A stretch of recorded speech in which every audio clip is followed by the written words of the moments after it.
তো hello to all WBJEE aspirants, তোমাদের জন্য একটা খুশির খবর যে তোমাদের এক্সামের নোটিফিকেশান এসে গেছে, যেটা থেকে জানিয়ে দেওয়া হয়েছে যে মে মাসের 24 তারিখ অর্থাৎ 24শে মে 2026, 24/5/2026 তোমাদের ডাব্লিউবিজেইর এক্সাম হতে চলেছে, যেটার জন্য কিন্তু সবাই বহু প্রতীক্ষিত অবস্থায় থাকে। সব ডাব্লিউজেই অর্থাৎ জয়েন্টে যারা অ্যাসপিরেন্ট, যাতে তোমরা যাদবপুর যেতে পারো, যাদবপুর ইউনিভার্সিটি বা হচ্ছে গিয়ে জলপাইগুড়ি গভর্নমেন্ট ইঞ্জিনিয়ারিং কলেজ বা কল্যাণী, কেজিএসি, সিইউ, মানে গভর্নমেন্ট কলেজে যাতে তোমরা বিটেক করার সুযোগ পাও আর কি। তো সেটার জন্য তোমাদের ডাব্লিউজেই এক্সাম দিতে হয় অ্যান্ড তার নোটিফিকেশান এসে গেছে। 24 তারিখ এক্সাম হচ্ছে। সো যারা ধরো বোর্ডস এক্সাম শেষ হয়েছে, তো ফেব্রুয়ারিতে শেষ হয়েছে, তো তোমরা ভাবছো যে তোমাদের হাতে হয়তো টাইম নেই, বাট টাইম রয়েছে।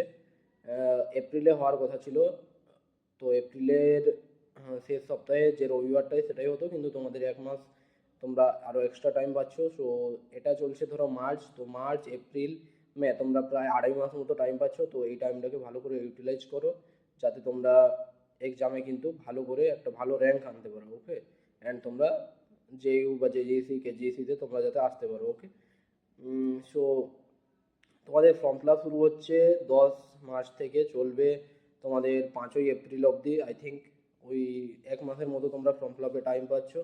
সো প্রথমের দিকে কেউ করতে যাবে না, যে 10, 11, 12 এই 3-4 দিন তোমরা বা 5 দিন বা প্রথম 1 সপ্তাহ দেখবে তোমরা, কারণ প্রথমের দিকে ওয়েবসাইট ক্র্যাশও করতে পারে। সো তোমরা ফর্ম ফিল আপ করতে যাবে না, আর তোমরা নিজেরা কখনো ফর্ম ফিল আপ করতে যেও না, এটুকু আমি বলবো। কারণ নিজেরা করতে গিয়ে যদি কোথাও ভুল হয়ে যায়, তাহলে তোমাদের কিন্তু পুরো ফর্ম মানে আর ফর্ম ফিল আপ করতেই পারবে না। সো তোমরা পাশের কোনো অনলাইন সেন্টারে গিয়ে ফর্ম ফিল আপ করতে পারো, বা কোনো সাইবার ক্যাফেতে গিয়ে করতে পারো, বা কোনো দাদা দিদিদেরকে দিয়ে করাতে পারো, বা আরেকটা হচ্ছে গিয়ে যে তোমরা চাইলে আমাদের সাথে যোগাযোগ করতে পারো।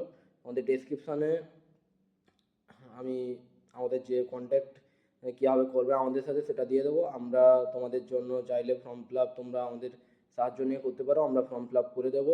অ্যান্ড তোমরা বলবে যে আমরা কেন ফর্ম ফিল আপ করবো, আমরা কী জানি এটা নিয়ে।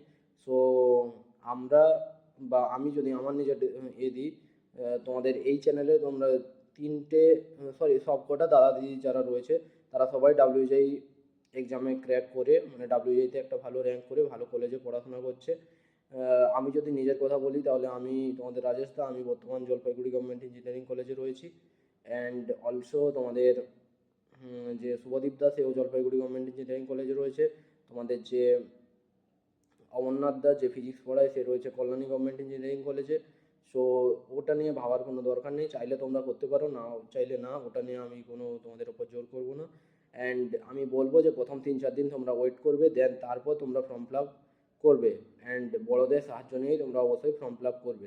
অ্যান্ড অলসো কাউন্সিলিং রিলেটেড সেগুলো এরপর ভিডিও আসবে। ডাব্লিউজেই জন্য চাপ নিও না, অ্যান্ড অলসো বোর্ডসের জন্য আসবে, তোমাদের ভাই বোনেদের সাথে শেয়ার করো। So best of luck to all WJE aspirants. আমাদেরকে কিন্তু করে দেখাতেই হবে। যেমন আজকে তোমরা, এটা 8 তারিখ রেকর্ড হচ্ছে, অ্যান্ড একটু আগেই জাস্ট ইন্ডিয়া 3বারের মতো ওয়ার্ল্ড কাপ ফাইনাল জিতলো। সো ওরা যদি পারে, তাহলে তোমরাও পারবে। অ্যান্ড তোমাদেরকে ওরা যেমন হিস্ট্রি ডিফিট করেছে, সেমনি তোমাদেরও করতে হবে। যেমন আজকে বুমরা পুরো ফর্মে ছিল, 15 রান দিয়ে 4 উইকেট নিয়েছে। সঞ্জু স্যামসন পরপর 3টে নকআউট, সেমিফাইনাল, তারপর হচ্ছে গিয়ে ফাইনাল, কোয়ার্টার ফাইনাল, সব কটাতেই ম্যান অফ দ্য ম্যাচ হয়েছে। অ্যান্ড অলসো একটা ভালো ইনিংস খেলেছে, 97, 89, 89। অ্যান্ড অভিষেক শর্মাও আজকে ভালো চলেছে, প্রথম থেকে চলেনি। সো তোমাদেরও কিন্তু সেইভাবে করতে হবে। So best of luck again to all WJE aspirants. আবার দেখা হচ্ছে নতুন একটা ভিডিও, ততক্ষণ পর্যন্ত ভালো থেকো, সুস্থ থেকো, মন দিয়ে ডাব্লিউজে প্রিপারেশন শুরু করো। ওকে।